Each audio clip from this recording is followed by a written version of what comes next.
Então, boa noite, oficialmente boa noite, seja bem-vindo a mais uma aula de Química, mais uma quinta-feira, um feriado nacional, mas você está aí pronto para estudar, pronto para receber mais informações. Então, o que é importante é que você se prepare. Vocês estão vendo aí que está tendo aí uma divulgação, que vai ter uma enquete sobre quando que vai ser a prova do Enem. Mas não se preocupem, ela vai acontecer, cedo ou tarde. Então, tem as datas lá, dezembro, janeiro, maio, dezembro do ano que vem, esqueçam. Então, na realidade, ela vai acontecer ou em dezembro ou em janeiro. Uma dessas duas datas, provavelmente você vai ter essas provas. A federal já está marcada, vai ser confirmada para o dia 10 de janeiro. Então, nós temos aí provas que vocês vão ter que fazer. E tem alguns assuntos que são essenciais. Então, por exemplo, polímeros. Deixa eu só voltar um pouquinho no tempo e espaço. Para quem esteve na semana passada, eu falei um pouquinho sobre petróleo. Vamos só revisar um pouquinho, porque a aula de hoje é um pouquinho mais rápida. Então, petróleo é uma mistura homogênea. Deixa eu apagar essa luz aqui. É uma mistura homogênea, rica em hidrocarbonetos, e as principais impurezas são o enxofre, o nitrogênio e o oxigênio. Para que serve o petróleo? Se você descobrir um poço de petróleo, você não faz nada com o petróleo. Você pode fazer ou impermeabilização de laje, ou fazer tocha em volta da sua casa. Só. Agora, esse petróleo ele tem que ir para uma destilaria, para uma refinaria, e lá a mágica da química acontece. Dentro do petróleo eu vou retirar o quê? Uma fase gasosa, que contém gás natural e GLP, gás liquefeito petróleo. Aí eu vou tirar gasolina da aviação, gasolina comum, querosene, óleo diesel, óleos lubrificantes, parafina e o asfalto, que é o último resíduo que sai. Em cima da gasolina, você tem uma mistura de 6 a 12 carbonos, eu preciso fazer um craqueamento. Lembra da palavra craque? Representa a quebra. Eu quebro uma molécula grande em moléculas menores. Aí, em cima disso, tem octanagem. Já deve ter passado num posto e falar assim, gasolina com alta octanagem, gasolina Podium, gasolina V-Power, Power Shift, Master Blaster, tem esses nomes que vocês vão encontrar. A octanagem indica a resistência do combustível à compressão do motor, ou seja, quanto maior essa octanagem, melhor é o combustível em termos de explosão. Então, tem essas ideias. Aí você viu o carvão, que o carvão principalmente serve para a indústria siderúrgica, para a produção do aço. Logo em seguida, eu comecei o assunto de polímeros. Então, você viu uma série de polímeros na aula passada. O arquivo estava disponível na semana passada, está disponível de novo lá na sua página do A+. Então, no seu caderno do A+, está tudo disponível lá. Então, o que acontece? Os polímeros, várias. Mero significa fórmula. Então, polímeros são várias estruturas de repetição. Como é que eu chamo a estrutura de repetição? Se um poli são muitos, a estrutura que repete é chamado de monômero. Monômero, o que é o mono? Uma estrutura. Até a semana passada eu falei sobre uma representação, mais ou menos para você lembrar, de um monte de clipes. Cada clipe é um monômero. O que se faz com 100 clipes se alguém te dá 100 clipes na tua mão? Você vai fazer uma correntinha. Então, cada clipe é um monômero e a corrente de clipes que você monta é o nosso polímero. Aí você viu alguns polímeros importantes. Quais são esses polímeros importantes que você viu? Você viu o polietileno, que é o plástico hoje da nossa sociedade, das embalagens, dos potes, das embalagens de casa, brinquedos, eletroeletrônicos, etc. e tal. Aí você viu o teflon, viu o PVC, viu lá o polipropileno, o poliestireno, que é o isopor, aí você viu o PVA, poliacetato de vinila, que faz a goma de mascara, os adesivos, as colas de uma forma geral, e se eu pouco me engano, nós terminamos na borracha natural. Então, nós vimos alguns polímeros importantes. O que eu pedi para vocês montarem? Montarem uma tabela ou acompanharem na apostila, porque a grande parte das cobranças hoje de prova cobra o seguinte: eles vão te dar alguns polímeros na primeira coluna e a aplicação na segunda coluna. Isso é a prova do Enem, que é a prova que vai nos interessar. A Federal do Paraná, nas últimas 5 provas, cobrou 2 questões envolvendo esse material. Então, é um assunto que pode ou não aparecer. Então, não é um assunto assim, nossa, tem que estudar muito. Mas é importante para a prova do Enem. Então, se o teu objetivo é Enem, você vai ter que fazer essa tabelinha. Então, você vai pegar polietileno, para que serve? Sacolas, brinquedos, eletroeletrônicos. Polipropileno, plástico do carro, da caneta Bic. PVC, tubos, conexões. Teflon, antiaderente. Inclusive, semana passada eu fiz um desafio. Se o teflon é 100% antiaderente, como é que grudaram o teflon na panela? provavelmente você deve ter pesquisado alguma coisa e viu que a resposta não tinha nada de extraordinário. Então, Teflon serve como antiaderente, o polipropileno, aliás, o poliestireno é o isopor, ou o plástico que você tem em casa que é transparente e assim por diante. Agora, o que eu preciso continuar? Existem alguns polímeros especiais. O que você viu até então, na semana passada, foram os polímeros de adição. E isso é importante que vocês revisem. O que é um polímero de adição? Polímero de adição vem de reações de adição. Para quem lembra, para quem tem boa memória, polímeros de adição são aqueles em que você tem que quebrar a dupla ou a tripla ligação. Então, polímeros de adição obrigatoriamente tem que ter uma dupla ou uma tripla ligação entre os átomos de carbono. Como eu falei, foi ano retrasado, se pouco me engano, a Federal não, o Enem, cobrou uma questão que a gente chama de questão monstro. Como assim questão monstro? É uma questão que é uma página inteira, falando sobre os polímeros, e a pergunta era bem simples. Qual das cadeias a seguir pode formar polímeros de adição? Simplesmente você olhava qual era a cadeia que tinha uma dupla ou uma tripla entre carbonos. Ponto final. Você respondia a questão em 30 segundos, no máximo. 30 segundos, porque você levou 28 para ler, e 2 segundos para você marcar a alternativa correta. Nada espetacular. Então, polímeros de adição são aqueles que apresentam uma dupla ou uma tripla ligação. Aquele que você viu, ou aqueles que você viram na semana passada, todos eles tinham dupla ligação. Eles são derivados do vinil. Lembra o que é um vinil? São 2 carbonos e uma dupla ligação, os polivinílicos. Então, aí que entra esse material. Só que na aula de hoje, nós vamos trabalhar alguns outros polímeros. Então, eu vou continuar na sua apostila. Se eu pouco me engano, isso aqui não tem no material de vocês. Vou deixar o telefone aqui, se alguém entrar, eu vou aceitando. Então, vejam bem. Copolímeros. Cuidado com algumas informações. O que você viu até a aula passada, tanto que eu dividi a aula em 2 semanas, os polímeros que você viu na semana passada eram repetição da mesma estrutura. Polietileno. Poli, várias vezes o etileno. Polipropileno, várias vezes o propileno. PVC, policloreto de vinila, várias vezes o cloreto de vinila. Agora, copolímeros, não importa a reação, eu quero que você se prenda na definição. Copolímero. Alguns de vocês têm plano de saúde que é por coparticipação. A empresa paga um tanto, você paga um tanto, ou seja, a coparticipação significa que eu tenho que ter pelo menos 2 estruturas diferentes pagando aquele plano de saúde. Então, você vai fazer uma coparticipação, tem o coworking hoje em dia, que se fala tanto. Copolímero não é só um polímero que eu vou utilizar. O copolímero, ele vai trabalhar pelo menos 2 monômeros diferentes. Então, esse prefixo co representa, no mínimo, 2 estruturas diferentes. E daí eu coloco uma definição bem curta, destaquem essa definição, que é a parte importante. Formados pela adição de 2 ou mais monômeros diferentes. Até a semana passada você viu a repetição do mesmo monômero, polietileno, polipropileno, policloreto de vinila, poli alguma coisa. Agora, um copolímero, eu vou encontrar 2 ou mais monômeros diferentes. E uma das grandes aplicações de um copolímero é a borracha sintética. Para quem gosta de história, você vai lembrar que no início do século passado tinha o ciclo da borracha no norte do nosso país. Tanto que nesse ciclo nós compramos o Acre. O Brasil comprou o Acre justamente nesse ciclo da borracha. Aí a borracha era um bem muito precioso na época, só que o problema é que o norte era no meio da selva amazônica e era muito difícil de chegar. Então, imagine hoje de caminhão, de carro, você leva dias. De avião vai rapidinho, mas tá, não tinha avião naquela época. De carro você já leva dias. Imagine de carroça. Você imagina isso de boi, de cavalo, você levaria meses para chegar até lá e mais outros meses para você voltar ao seu destino de origem. E aí o que acontece? A borracha enriqueceu grande parte daquela região, só que como era muito difícil de chegar e muito difícil de partir, os químicos entraram em ação. Aí eles produziram um produto artificial que imita muito bem a borracha, chamada borracha sintética ou a chamada Buna. Olha bem, é Buna.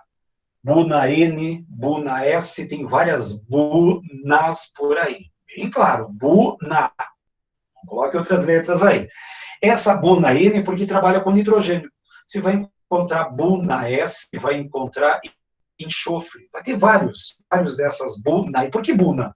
Porque você está usando butadieno, butadieno, e vai utilizar o Na, o sódio, como catalisador. Por isso que vem desse nome de butadieno, e Na de sódio como catalisador. Então, eu vou pegar o 1,4-butadieno, que é a nossa origem, e vou reagir com acrilonitrila. Para quem lembra, essa acrilonitrila nós já vimos na semana passada, que é o acrílico. É dessa lã acrílica que você provavelmente deve estar com uma blusinha mais fina, que não é de lã, se deve estar com luva, cachecol, touca, o seu edredom é feito de acrilonitrila. Então, se você pegar o acrílico e reagir com 1,4-butadieno em condições especiais, com sódio como catalisador, você vai produzir a borracha artificial. Então, essa borracha artificial, ela é produzida em laboratório. O nome já diz, borracha sintética, borracha artificial. Ela tem uma série de vantagens. Ela é mais resistente do que a borracha natural, então ela é mais resistente à temperatura, a variações de pressão, tanto que grande parte dos componentes do seu motor, que vem a parte de borracha, não é borracha lá da seringueira, é borracha sintética, justamente porque ela tem uma série de propriedades mecânicas importantes para o nosso carro. Então, o que é importante para essa tela? O que é um copolímero? Quando você tem pelo menos 2 monômeros diferentes reagindo, formando um polímero maior. Essa seria a ideia do copolímero. Agora, vou continuar. Polímeros de condensação. Parte quase final dos polímeros. O que é um polímero de condensação? Você já viu isso em biologia. Talvez você não lembre, mas eu vou te dar uma reação para você lembrar, refrescar a memória. Quando 2 ou mais aminoácidos se unem, vão formar uma proteína pela ligação peptídica. E o que sai da ligação peptídica? Uma molécula de água. Então, o que são polímeros de condensação? As proteínas são polímeros de condensação. Eu tento resumir a vida de vocês em algumas frases. Então, o que acontece? O que é um copolímero? São 2 polímeros, pelo menos 2 polímeros diferentes que vão formar, 2 monômeros diferentes que vão formar o polímero. O que é um polímero de condensação?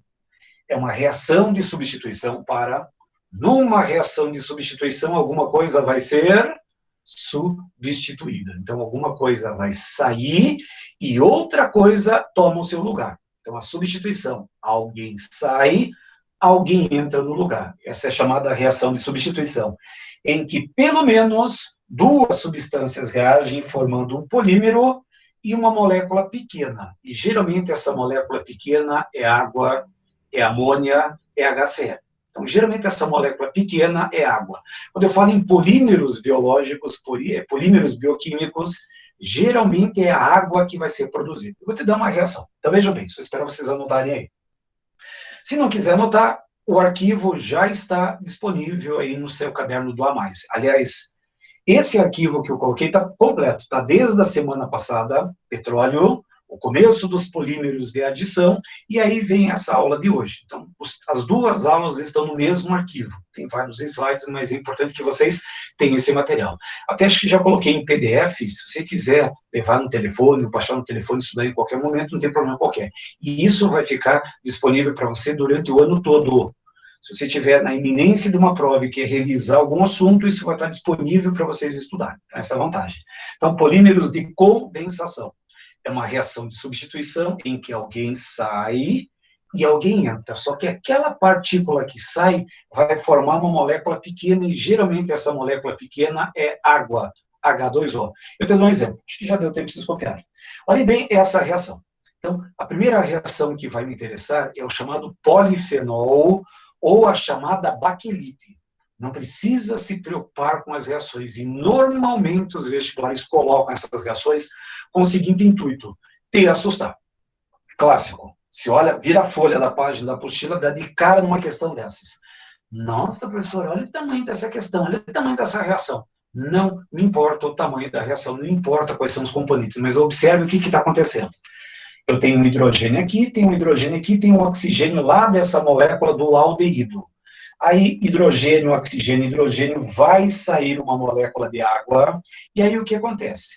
Essa ligação se prende com esse carbono, que se prende naquela cadeia aromática, e eu vou ter esse polímero, que é o chamado polifenol.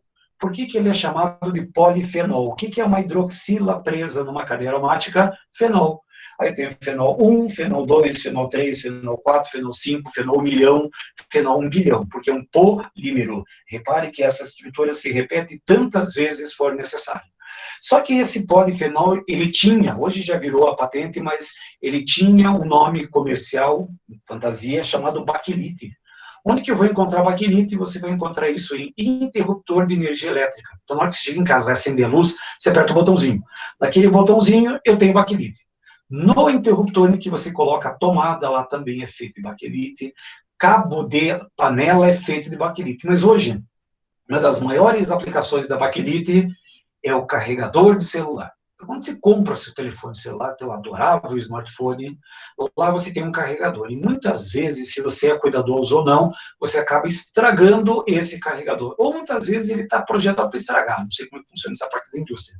E aí você estragou.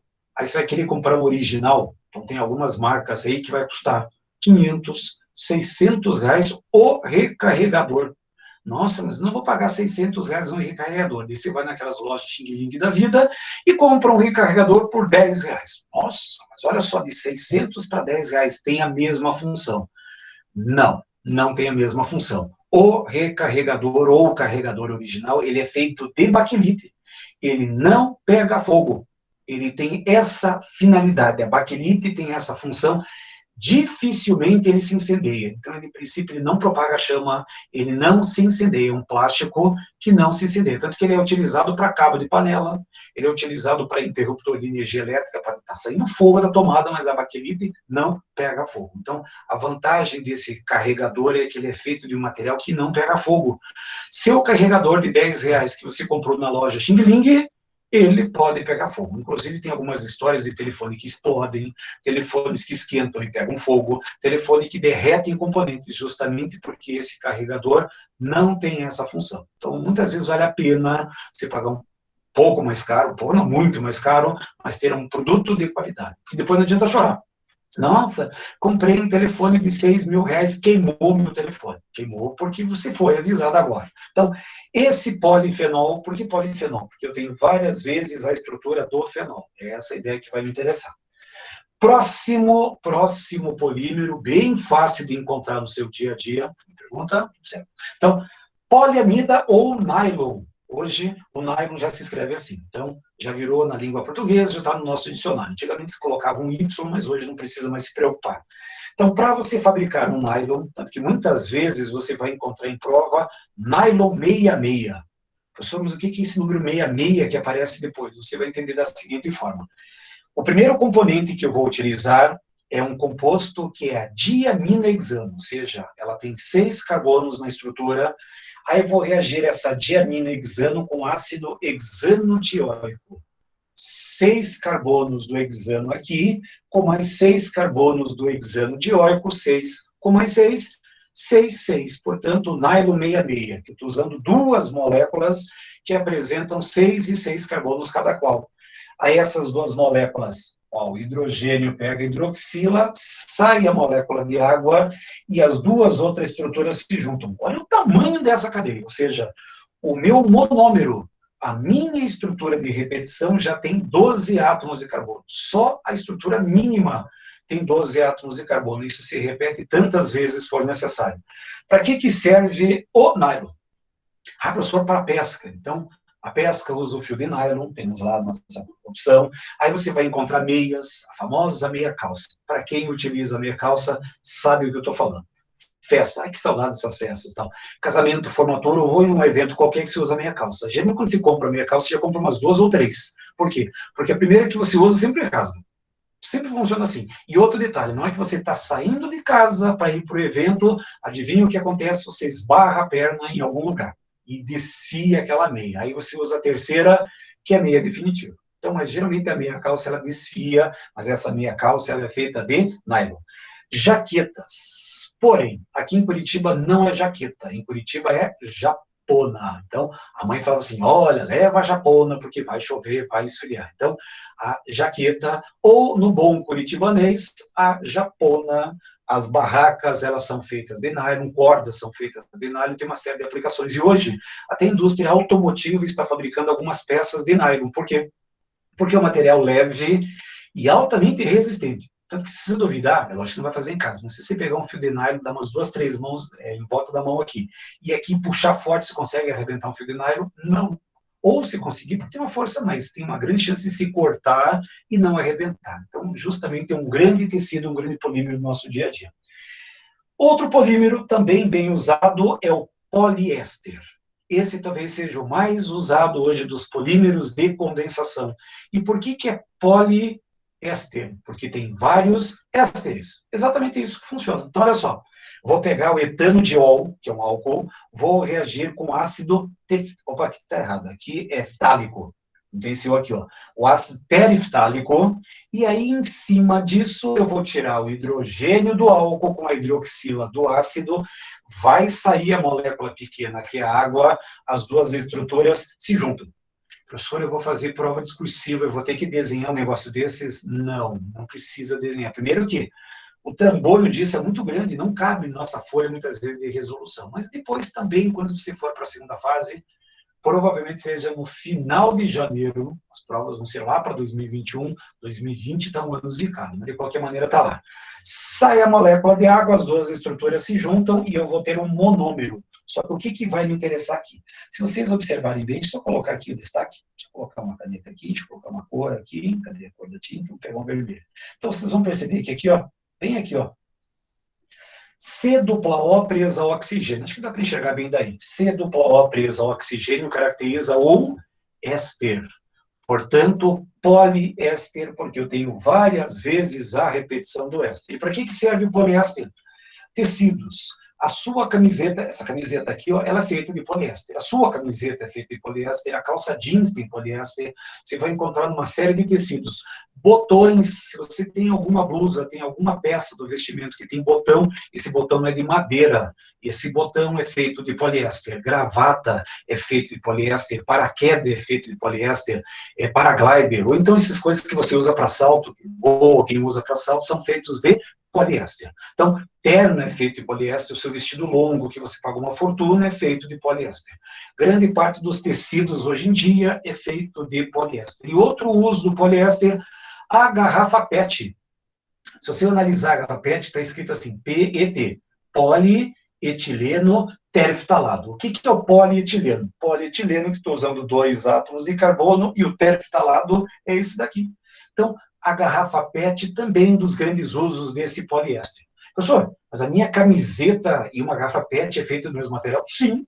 Tanto que um dos grandes usos de reciclagem da garrafa PET é produção de tecido para produção de camiseta. Inclusive, tem algumas marcas famosas que é 100% reciclado de garrafa PET. Então, outro polímero que você utiliza com uma grande frequência no dia a dia.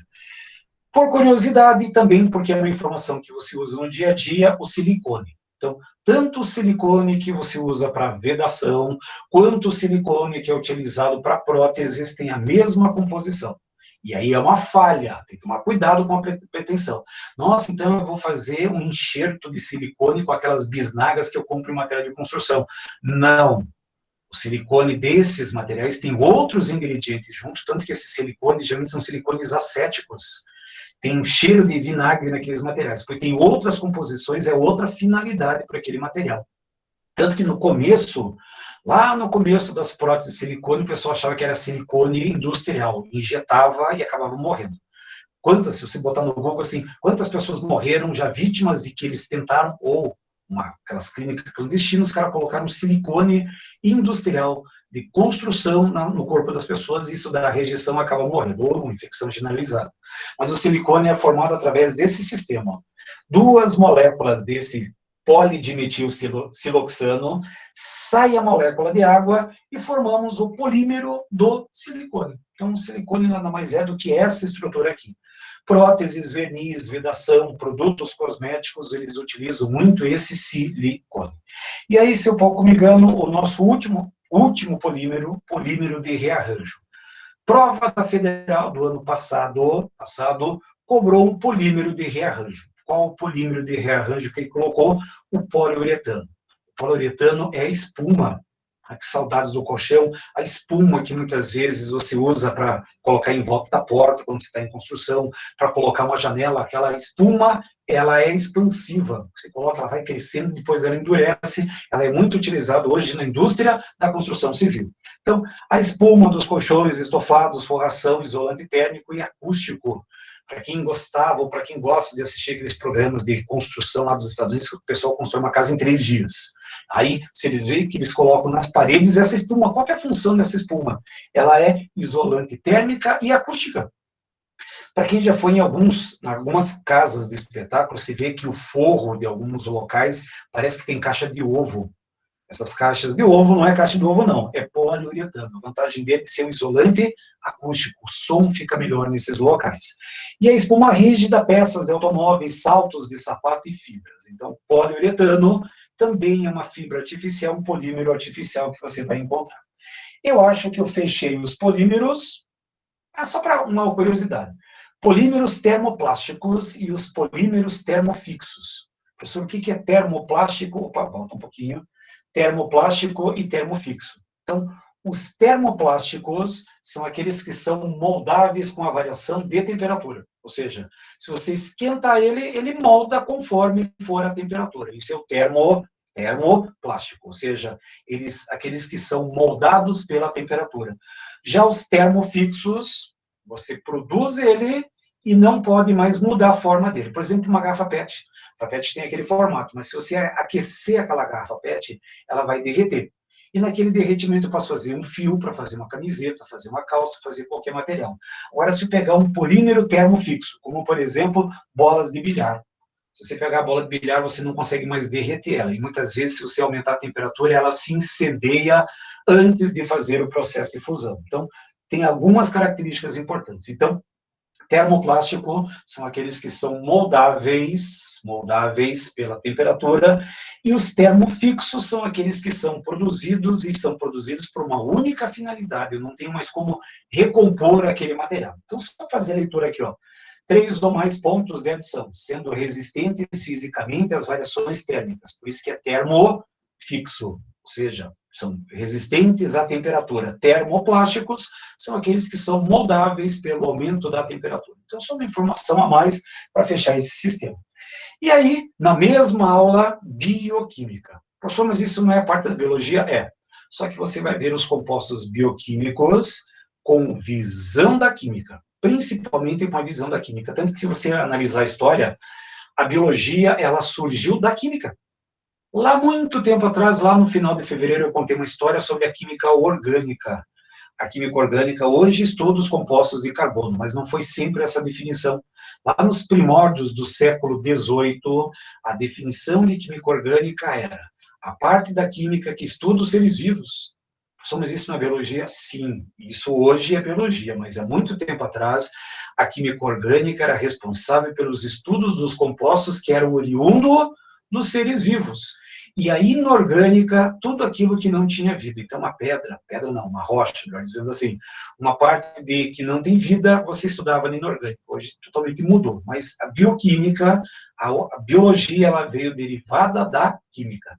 A primeira função bioquímica que me interessa, vamos falar sobre os lipídios. Primeiramente, o que é um lipídio? Se você colocar lá na sua memória, o que você entende por lipídio? Ah, professor, é óleo e gordura. Opa, óleo e gordura é um dos processos dos lipídios, é um dos, mas não é só isso que vai me interessar.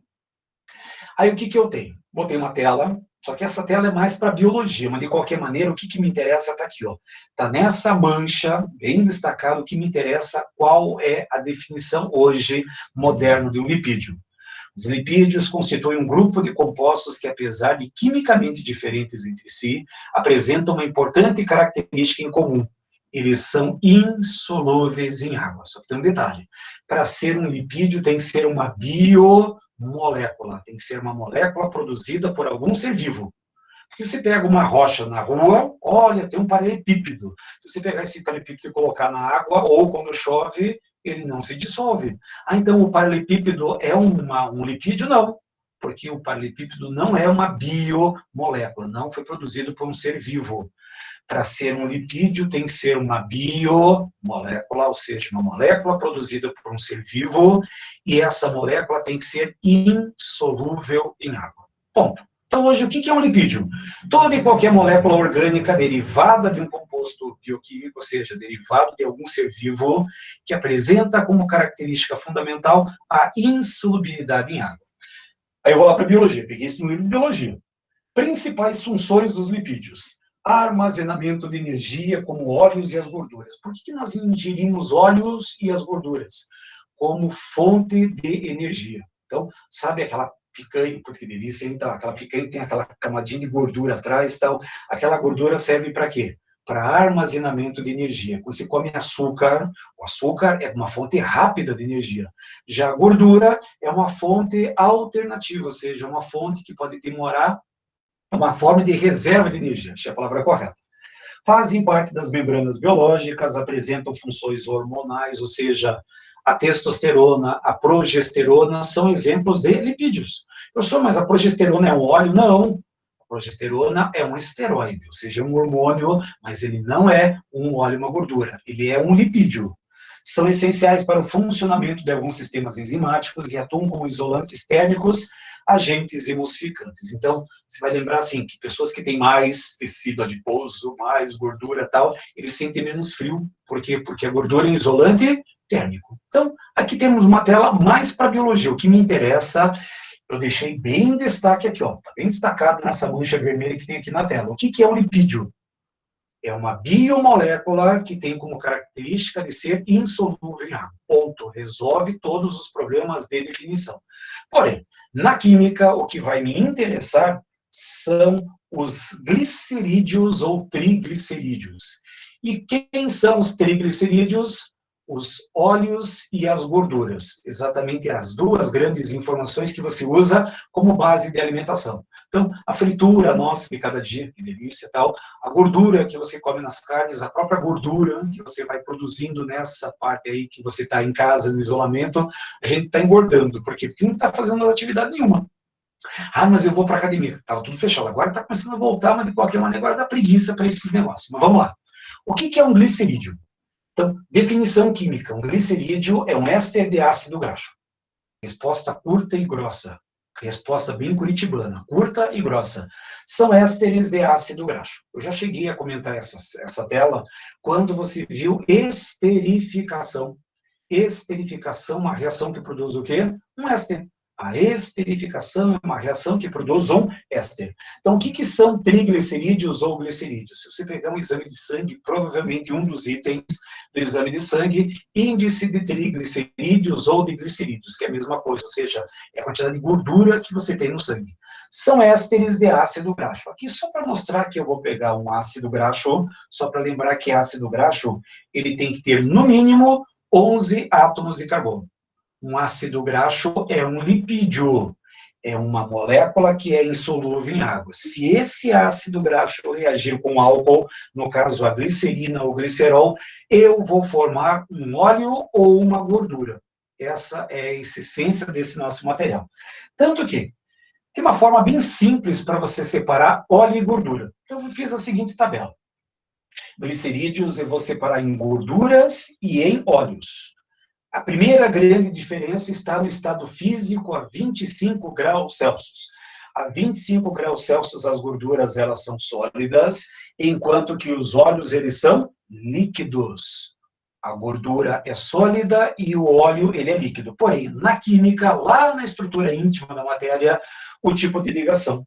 As gorduras elas são predominantemente saturadas, enquanto que os óleos eles devem ser insaturados. Para quem esqueceu, insaturado é aquele que tem pelo menos uma dupla ou uma tripla ligação entre átomos de carbono. Então, lembre, do ponto de vista físico, do ponto de vista visual, gordura ela é sólida e óleo ela é líquida. O óleo tem que ser líquido. Então, por exemplo, azeite de oliva, 25 graus Celsius, qual é o estado físico do azeite de oliva? Ah, professor, ele é líquido, então ele é um óleo. Agora, a manteiga é sólida, portanto, eu tenho uma gordura. Banha de porco é uma gordura, porque ela é sólida à temperatura ambiente. Agora, um desafio. O teu cabelo, se você ficar uns 5 dias sem lavar o cabelo, o que o teu cabelo fica? Oleoso ou gorduroso? Ah, professor, mas meu cabelo é oleoso. Não, teu cabelo é gorduroso. Você tem glândulas sebáceas que produzem sebo. E esse sebo, ele é sólido. Ah, professor, mas ele escorre, porque a 25 graus Celsius esse material deveria estar sólido, só que o teu corpo está numa temperatura de 36, 37, geralmente a cabeça é uma região um pouco mais quente. Então, esse sebo que você produz, ele derrete pela temperatura e muitas, porque hoje então, ele pode escorrer, diga-se de passagem. Só que ninguém fica 5 dias sem lavar o cabelo. Espero eu, pelo menos que não. Ah, mas eu estou em isolamento, ninguém vai ver, tá? Mas de qualquer maneira, é um tanto nojento. Mas de qualquer maneira, faça a experiência.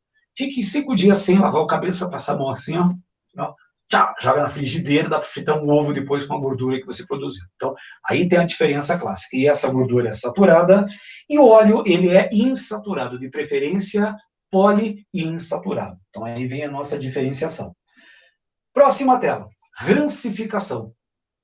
A rancificação, também já cheguei a comentar isso numa tela anterior, mas eu coloco tudo de volta, não tem problema qualquer. Ah, professor, manteiga rançosa. Ou então, nossa, você está rançoso hoje. O que é o ranço que pode acontecer? Processo pelo qual óleos e gorduras, expostos ao calor, oxigênio e à luz, formam substâncias de cheiro forte e desagradável. Todo e qualquer processo em que a gordura ou um óleo fica exposto à temperatura, à luz e ao oxigênio, essas gorduras, esses óleos se oxidam e vão formar substâncias de cheiro forte e desagradável. Isso é chamado de rancificação. Que é uma curiosidade, as meninas que estão aí no outro lado da tela têm um negócio chamado memória olfativa. Como assim memória olfativa? Quer ver? Vou fazer uma pequena parte de lembrança. Imagine vocês, voltem no tempo e espaço, uma regressão mental, que você está lá na 7ª série, na 8ª série, você na sala, e os meninos estão voltando da educação física. Como ficava o cheiro da sua sala? O cheiro era agradável? Aí provavelmente ela está xingando. Olha, aqueles meninos eram porco, eram uns fedidos da vida, não sei o que lá. Por que esses meninos eles vinham com aquele cheiro azedo, desagradável? Porque eles faziam um processo de rancificação. Eles estavam num processo de mudança do corpo, então a pele deles era bastante gordurosa, bastante sebosa. E como eles corriam igual uns loucos atrás da bola na educação física, repare, exposto à luz, ao calor e ao oxigênio. Então aquela gordura na pele, ela azedava e ficava aquele cheiro desagradável em sala. Criança pequena, recém-nascidos de uma forma geral, tem um cheiro azedo. Por quê? Porque eles fazem rancificação na pele. Você tem que dar vários banhos na criança, justamente para eliminar esse cheiro. Então, a manteiga, ela fica rançosa, o óleo pode ficar azedo, justamente pelo processo dessa rancificação. Outra informação técnica. O óleo, ele é insaturado e a gordura, ela é saturada. Peraí, se o óleo, ele tem várias duplas ligações, e se eu quebrar todas essas duplas ligações, eu posso transformar um óleo em uma gordura? Pode, mas não é um processo natural. Na natureza, não existe essa quebra de dupla na formação da simples ligação. Mas o homem tem essas manias. Então, vamos produzir uma gordura através do óleo, através da chamada hidrogenação catalítica. Vocês vão lembrar daquela tela aqui. O óleo, ele é insaturado. E a gordura, ela é saturada. Então, se eu quebrar a dupla ou as várias duplas ligações do meu óleo com hidrogênio, por isso que ele é chamado de gordura hidrogenada, porque é o hidrogênio que quebra as minhas duplas ligações e eu vou ter a gordura hidrogenada. Só que essa gordura hidrogenada tem um nome chamado de margarina. A palavra margarina, se vocês olharem depois a origem dessas palavras, a margarina surgiu lá na França, na época do Napoleão. Napoleão fez um concurso entre seus cientistas para eles produzirem um substituto para a manteiga. Porque nas grandes guerras, eles levavam manteiga, só que a manteiga era uma gordura, e o que acontecia com a gordura? Ela ficava rancificada, ficava com um cheiro forte e desagradável. Imagina se vai ter uma batalha amanhã, aí você vai comer uma bolacha mofada, um pão mofado e uma margarina azeda. Com que estímulo que você vai para uma guerra? Então, Napoleão fez um concurso entre os seus cientistas para um substituto da manteiga que não apodrecesse. Surgiu quem? A margarina. A palavra margarina significa, olha que bonito, que tem o brilho das pérolas. A palavra margarina em francês significa aquele que tem o brilho das pérolas. Olha que bonito. A gente vai comer agora um pão com margarina. Olha, me passe esse pote que tem o brilho das pérolas. É romântico. A Alemanha, desde os Dias dos Namorados, deu um pote de margarina. Olha, estou dando para você uma substância que tem o brilho das pérolas. Um potão de margarina, aquele pote de 1,5 kg, tal. Deus me livre. Não quero fazer nenhuma intriga em casa, mas vamos lá. Então, o óleo vai ser quebrado e vai formar a gordura. Então, isso é uma reação importante para o Enem. Volta e meia você vai encontrar gordura hidrogenada. E é aí que vem a gordura trans. Se vocês voltarem bem mais para a matéria, você vai lembrar da isomeria geométrica, a isomeria cis e trans. A isomeria cis e trans, ela tinha dupla ligação. Se você pegar um óleo que tem a dupla ligação na posição trans e quebrar essa dupla ligação na posição trans, você vai produzir a chamada gordura trans. Então, toda essa parte da alimentação, e para quem vai estudar alguma coisa ligada a alimentos, vai ter que estudar esses materiais aqui, bem claro. Pronto, fechamos essa parte do material, vamos para uma outra informação técnica, vamos falar sobre os, não veio, os glicídios, carboidratos ou os chamados açúcares. Tudo a mesma coisa. Glicídio, carboidrato, açúcares. É tudo a mesma coisa, não muda em absolutamente nada. E aí, uma pequena curiosidade, tem um tempo? Tem. Então, o que acontece? Muitas vezes na mídia, tem aquelas receitas malucas, que o povo fala assim, olha, vamos fazer agora uma receita low carb. Tá, low carb é uma receita ou uma dieta com baixa quantidade de carboidrato, low carb. Aí o pessoal fala assim, gente, vamos fazer uma dieta que não vai açúcar. Só que o pessoal acha que açúcar é só aquele açúcar que você utiliza para adoçar chá, café, alguma coisa do gênero. Aí na dieta vem assim, olha, vamos fazer uma dieta sem açúcares. No almoço, arroz, macarrão e batata. Arroz, macarrão e batata são carboidratos. Na hora que você ingere esses carboidratos, o que vai virar no teu organismo? Açúcar. Simplesmente tudo vai virar glicose, frutose, galactose, os açúcares de uma forma geral. Então, carboidrato, eu coloquei a definição dos livros de biologia. Então, são chamados de glicídios, glucídios ou glúcides, os compostos sintetizados pelos organismos vivos para, ou seja, é uma biomolécula. Tem que ser biomolécula, produzida pelos seres vivos, pertencentes à função mista poliol ou poliálcool, ou seja, tem que ter várias hidroxilas e aldeído, e poliol e cetona, ou seja, grande parte dos açúcares que você vai encontrar, você encontra por ose, glicose, frutose, galactose, maltose. Tudo que terminar em ose significa que eu tenho poliálcool aldeído ou poliálcool cetona. Talvez lá na biologia, talvez vocês não vão lembrar, mas os professores de biologia já falaram em aldose e cetoses. Aldose significa que tem aldeído e poliálcool, o ose indica várias vezes a função hidroxila. Ou então uma cetose, que é uma cetona com várias vezes a hidroxila. Então, na hora que você pegar uma cadeia e perceber que tem um monte de grupo OH pendurado, e numa das pontas tiver um aldeído, ou em um dos carbonos da cadeia principal tiver uma cetona, lá você tem um carboidrato, tem um açúcar. Por hidrólise, produzem esses compostos de função mista. Então, para ser um açúcar, ele tem que ter várias funções hidroxilas, várias funções álcool, pelo menos 3. Ou aldeído ou cetona. Então, essa é a definição química do que é um açúcar, um carboidrato ou um glicídio. Aí, o que você tem? Aí, vou entrar um pouco na biologia. Os monossacarídeos. Olhem bem. Vou entrar aqui. Carboidratos. Então, basicamente, 3 tipos de carboidrato. Monossacarídeos, oligosacarídeos e polissacarídeos. Definição pela palavra. Não quero nem que vocês decorem. Mono, um só. A palavra oligo significa poucos e poli significa muitos. Mono só tem um açúcar, oligo, poucas moléculas de açúcar, e polissacarídeos, muitas moléculas de açúcares. Esses são os 3 açúcares que vocês já estudaram na biologia. Eu sei porque eu fui ver lá na apostila de vocês. Então, mono, um açúcar, frutose e glicose são os mais comuns. Oligosacarídeos, poucas moléculas de açúcar. Talvez um dos mais famosos oligosacarídeos que você tem em casa, a sacarose, o açúcar comum que você adoça a sua vida no chocolate, nas balas, nos doces, de uma forma geral. E um polissacarídeo, talvez o mais famoso, seja o amido. O amido, ou então a celulose das plantas, ele é feito de polissacarídeos. Vamos só estudar alguns deles, só para você colocar isso aqui em mente. Então, veja bem, o que é um monossacarídeo?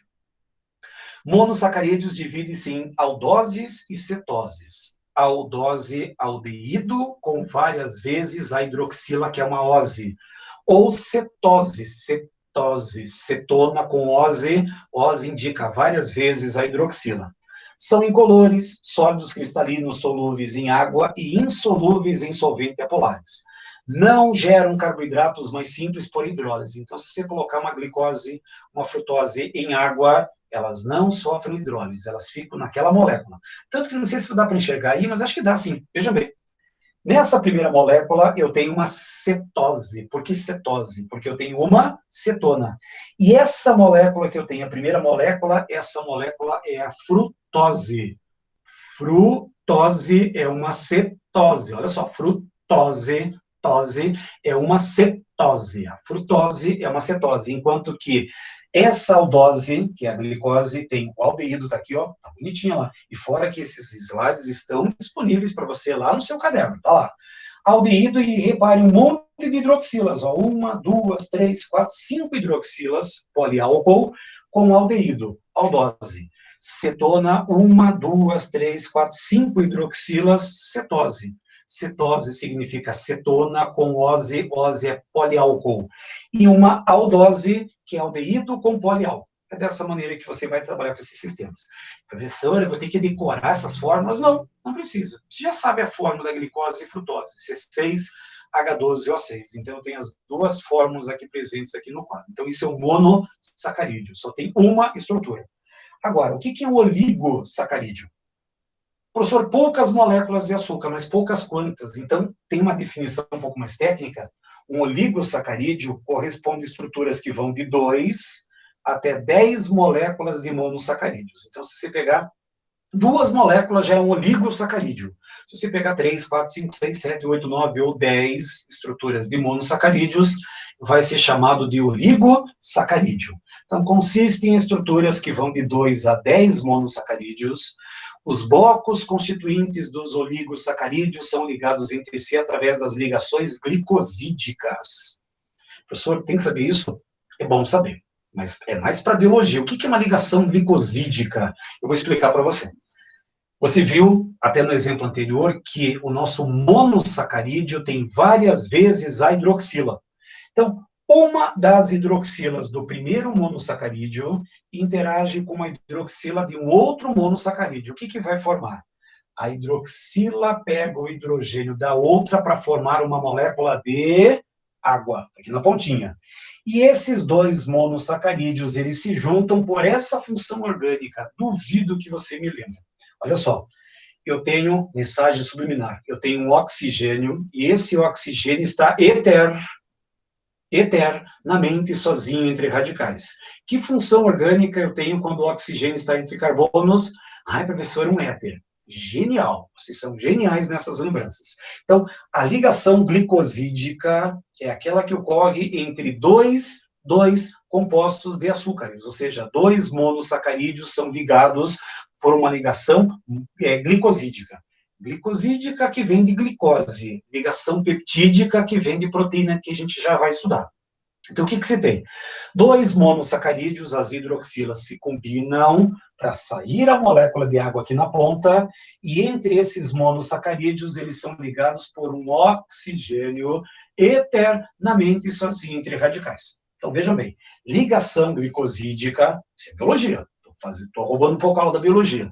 A ligação glicosídica ocorre entre 2 monossacarídeos, com a retirada de uma molécula de água e a formação da ligação glicosídica, que nada mais é do que um éter. Essa é a função que você tem. E aí, eu tenho a ligação glicosídica, só para vocês entenderem, é para assustar mesmo. Você pega, vira folha e dá de cara numa questão dessas aqui, ó.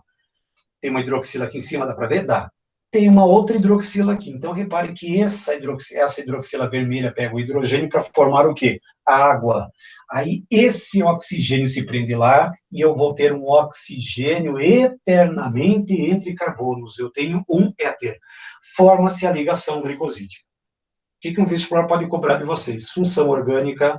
Onde que está a ligação glicosídica? A ligação glicosídica ocorre entre as 2 moléculas do monossacarídeo, só. Parece assustador. E é, literalmente assustador. Se você virar a folha e dar de cara numa cadeia dessas, primeira coisa, a teoria do apocalipse entra em ação. Olha, professor, olha o tamanho dessa cadeia, meu Deus do céu, coisa difícil. Não.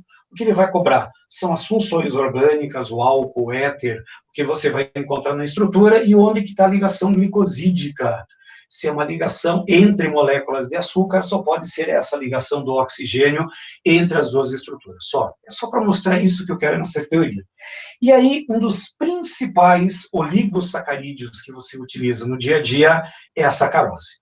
Essa reação, eu recomendo que vocês anotem, para quem gosta de caneta marca-texto, uma boa hora para você utilizar. O que você tem aqui? Um disacarídeo. Se é disacarídeo, são duas moléculas de açúcar, é um oligosacarídeo. O que acontece na hora que você ingere a sacarose? Ela vai lá no teu estômago, tem uma enzima apropriada que vai quebrar essa molécula de sacarose e vai produzir duas moléculas diferentes, a glicose e a frutose. Professor, essa reação é importante? É muito importante essa reação. Na hora que você ingere o açúcar comum que você tem na sua casa, ou na hora que você ingere um chocolate, um doce, eu tenho vontade de comer isso agora. Aí você ingere esse doce lá no teu estômago, no estômago, que tem uma enzima que quebra a molécula de sacarose em uma molécula de glicose e uma molécula de frutose. E essa informação pode cair na prova de biologia, pode cair na prova de química, no Enem não faz diferença nenhuma, porque é ciências da natureza. E o Enem adora matéria que envolve outras áreas do conhecimento, a contextualização, a interdisciplinaridade. Então, aí funciona bem esse material. Então, essa reação é importante.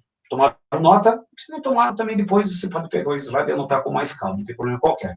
Mas essa reação entre sacarose faz uma hidrólise com a água, ou seja, hidrólise com a água, só que tem que ter uma enzima. Se você jogar o açúcar na água em casa, simplesmente fica açúcar dissolvido na água. Na hora que você ingere no estômago aquela enzima apropriada para isso, quebra em glicose e frutose. Então, essa molécula, a sacarose, é um dos principais oligosacarídeos. E aí, para fechar esse sistema, os polissacarídeos, ou seja, são polímeros de 10, 100, 1000, 2000, 1 milhão de situações de monossacarídeos. Então, um poli indica muitas, mas muitas o quê? Mais do que 10. Porque, veja bem, mono é uma. Oligo vai de 2 até 10. E um poli acima de 11, ou seja, 11 até não sei quantas outras estruturas, você vai ter um polissacarídeo. São polímeros de 10, 100 até milhares de unidades de monossacarídeos unidas por ligação glicosídica. Qual é a função na ligação glicosídica? O éter. Suas funções mais importantes na bioquímica, nos animais ou nas plantas, é fonte, reserva, armazenamento de energia, componente estrutural. Então, você vai ter uma série de polissacarídeos. Aí começa exatamente o nosso material. Fecha isso, e aí tem um tempinho, tem a nossa última parte, inclusive até ficou bonita, aminoácidos e proteínas. Então, para quem gosta, nossa, ficou até mais claro aqui, aminoácidos e proteínas. O que é um aminoácido? Autoexplicativo. Aminoácido. Mas antes disso, proteínas são polímeros de condensação de alfa-aminoácidos. Olha bem. Proteínas são polímeros, são várias estruturas de repetição de alfa-aminoácidos. O que é um aminoácido? Autoexplicativo. Para ser um amino, tem uma função amina, e para ser um ácido, tem que ter a função ácido carboxílico. Então, eu coloco aqui, ó, se bem que correu um pouquinho para cá, mas de qualquer maneira. Aminoácidos são compostos que apresentam a função amina, lembrando que as mina não tem a bola do oxigênio, só o nitrogênio. E ácido carboxílico, que está aqui embaixo, ó, COOH. Então, para ser um aminoácido, tem que ter amina presa a um ácido carboxílico. A glicina, a alanina, você vai lembrar da biologia que tem 20 aminoácidos essenciais e não essenciais que você precisa absorver pelo processo da alimentação. Então, aí tem os nossos aminoácidos. Mas veja bem, para que seja um alfa-aminoácido, essa estrutura ficou mais fácil para vocês observarem. Para ser um alfa-aminoácido, aí é importante para a química. C-O presa OH. Deixa eu até colocar uma canetinha aqui, ó. Essa parte aqui no plano, na ponta aqui, ó, é o ácido carboxílico. Então, essa ponta, C-O presa OH, é o ácido carboxílico. Repare que aqui na outra ponta nós temos o grupamento amina. E o que me interessa é esse carbono aqui do meio. Deixa eu fazer um xizão aqui, ó, um asterisco aqui, ó. O que me interessa, deixa eu colocar ele aqui assim, ó, pronto. É esse carbono que eu vou fazer um X dele. Esse carbono, repare que ele está preso ao carbono do ácido, ele está preso ao carbono da amina, ele está preso a um hidrogênio e está preso a um radical qualquer. para ser um alfa-aminoácido, isso aqui é obrigatório. Esse carbono que eu destaquei aqui no meio, que está com X, ele obrigatoriamente tem que estar preso ao ácido carboxílico em um dos lados, a amina no outro lado e o hidrogênio. Esses três componentes obrigatoriamente vão aparecer. Obrigatoriamente vão aparecer. E, professor, o que é o R? O R pode ser qualquer coisa. Pode ser um H, pode ser um metil, pode ser um etil, pode ser uma cadeia aromática, pode ser qualquer coisa presa nesse carbono. Então, o que é obrigatório? O ácido, a amina e o hidrogênio. Esses três componentes são necessários para você ter um alfa-aminoácido. Então, só para você compreender bem essa ideia. E para que servem os aminoácidos? Então, vejam bem. Aminoácidos, quanto à produção de aminoácidos no organismo, são classificados em não essenciais e os essenciais. Olha só, biologia mais uma vez. Não essenciais são aqueles aminoácidos produzidos pelo nosso organismo, ou seja, o nosso corpo produz alguns aminoácidos. Agora, os essenciais não são aminoácidos que não são produzidos pelos organismos. Eles têm que ser obtidos através da dieta, através da alimentação. E todos esses aminoácidos precisam ser incorporados. Por isso que existem aquelas batalhas, muitas vezes, intelectuais entre vegetarianos e os carnívoros. Olha, eu sou vegano, eu sou carnívoro, a minha alimentação é melhor do que a sua. Cada um cuida da sua alimentação. Então, o que é importante é que você se alimente bem. Do que você se alimenta, mas de qualquer forma, todas as correntes de alimentação que você tem que ter os 20 aminoácidos essenciais, os 20. Se quiser depois procurar os 20, você vai encontrá-los. Então, os aminoácidos, e quais são esses 20? Até por teoria está aqui, ó. Os 20 aminoácidos eu coloquei aqui, ó. Glicina, alanina, serina, cisteína, tanto que você vê lá na biologia, naquelas cadeias de DNA, exatamente algumas siglas. O ALA, C, CIS, TIR, o que isso representa? Os nossos 20 aminoácidos. Então, eles estão totalmente presentes aqui. Agora, prova de química. O que vem na próxima tela é um assunto importantíssimo para você entender. Olha só. Nessa próxima tela, eu vou trazer o seguinte. Os aminoácidos estão sendo mostrados aqui, ó. Eu tenho o ácido carboxílico aqui na ponta e tenho a amina aqui embaixo. Um pouco brilhante, mas acho que vai dar para enxergar. Tá? Então, o que acontece? Essa parte do ácido carboxílico, obviamente, ele tem caráter ácido. Só que essa parte da amina, ela tem caráter básico. Olha só que interessante. O aminoácido tem ácido carboxílico em um carbono da cadeia, e esse ácido carboxílico, obviamente, tem caráter ácido. Já o grupamento amina, ela tem caráter básico. Na mesma molécula, eu tenho caráter ácido aqui e tenho caráter básico aqui. Lembrando que esse é o carbono alfa. Lembrando que o carbono alfa tem que ter o ácido, tem que ter a amina, tem que ter o hidrogênio, tem que ter um radical qualquer. O aminoácido, ele tem caráter anfótero. Cansei de ver essa frase em vestibulares. Verdadeiro ou falso? Os aminoácidos apresentam caráter anfótero. Verdadeiro. O que é caráter anfótero? Ele pode reagir tanto com ácido quanto com base. Professor, mas como isso é possível? Essa parte da cadeia aqui, que tem ácido carboxílico, pode reagir com uma base. Essa parte da cadeia do aminoácido, que é a amina, que tem caráter básico, pode reagir com ácido. Na mesma cadeia, eu tenho uma parte ácida, que neutraliza uma base, e tenho uma parte básica, que neutraliza o ácido. Então, o que é o caráter anfótero? Ele pode reagir tanto com ácido quanto com base. Se quiser anotar, eu espero um pouquinho. Caráter anfótero. Anotem, é bom anotar. Se tiver que anotar texto, uma ótima hora para você utilizar.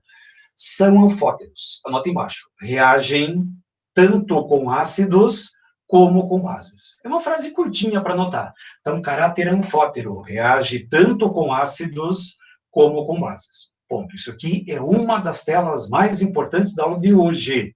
A Federal do Paraná, o Enem, adora esse tipo de processo.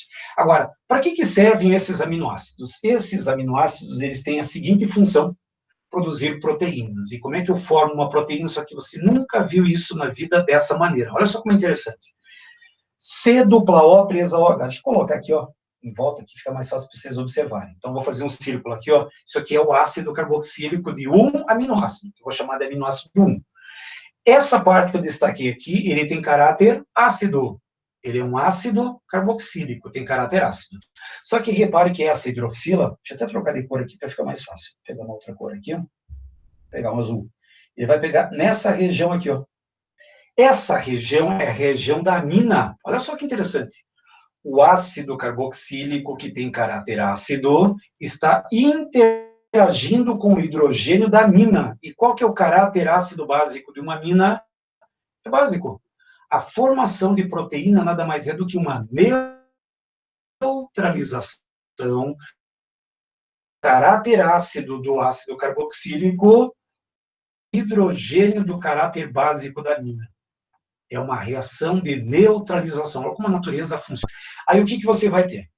Essa hidroxila vai pegar esse hidrogênio. A hidroxila pega esse hidrogênio para formar o quê? A molécula de água. Tá aqui, ó. Aquela hidroxila pega esse hidrogênio. Por que isso acontece na natureza? Porque ali é ácido e aqui é base. Ou seja, ácido reage com base produzindo a água e mais a ligação peptídica. Repare, o que é uma ligação peptídica? É essa ligação assim, ó. Até tem verdinho ali para vocês destacarem. Mas por que forma a ligação peptídica? Porque, vejam bem, essa ligação aqui que tinha hidroxila, essa ligação, ela vai ligar a esse nitrogênio aqui, ó. C-O presa a nitrogênio. E que função química eu tenho formado aqui embaixo? C-O presa a nitrogênio forma uma amina ou uma amida. A amina não tem bola, mas aqui tem a bola, portanto eu tenho uma amida. Tanto que há um tempo atrás a ligação peptídica era chamada de ligação amídica, justamente porque tinha amida na sua composição. Professor, eu vou ter que saber tudo isso na hora da prova? Não. Isso aqui normalmente vem desenhado. O que eles podem perguntar é, onde que está a ligação peptídica? A ligação peptídica é essa ligação aqui, ó, que ocorre entre o C-O do ácido com o nitrogênio da amina do segundo aminoácido.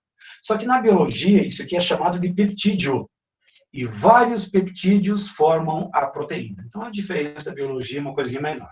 E aí, só para fechar esse expediente, para você enxergar bem a amida presente nesse material. Então, o que tem a ligação peptídica? Eu tenho esse grupamento, que é o C-O presa ao nitrogênio, que é uma amida.